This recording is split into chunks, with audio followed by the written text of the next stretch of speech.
হচ্ছে। তো ইতিমধ্যে আমরা এক ভাইকে পেয়ে গেছি, দেখি তাকে কিছু প্রশ্ন ধরা হবে। আসসালামু আলাইকুম। ওয়ালাইকুম আসসালাম ওয়া রাহমাতুল্লাহ। ভাইজান, আপনি কেমন আছেন?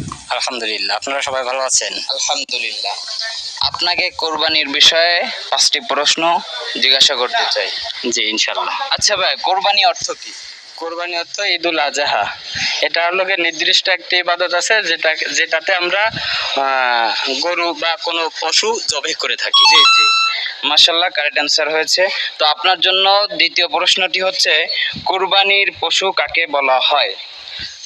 কোরবানির পশু সাধারণত আমাদের দেশে আমরা গরু, মহিষ, ছাগল, ভেড়া ইত্যাদি দিয়ে আমরা কোরবানির করে থাকি।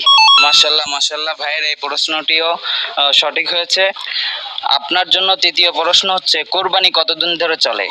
কোরবানি 3 দিন চলে, 11ই জিলহজ, 12ই জিলহজ, 13ই জিলহজ। মাশাআল্লাহ, আলহামদুলিল্লাহ, ভাই তৃতীয় প্রশ্নটিও পেরেছে।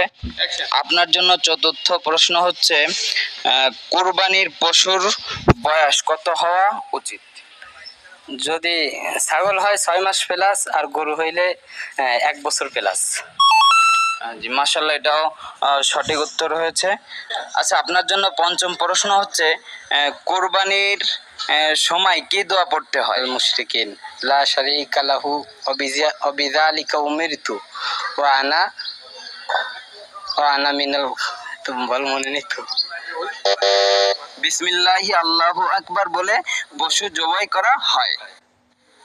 তো ভাইজানের জন্য একটি উপহার রয়েছে, যেহেতু সে 5টার ভিতর 4টের উত্তর দিতে পেরেছে, তো ইসলাম শিক্ষা বইটি তাকে উপহার দিচ্ছি।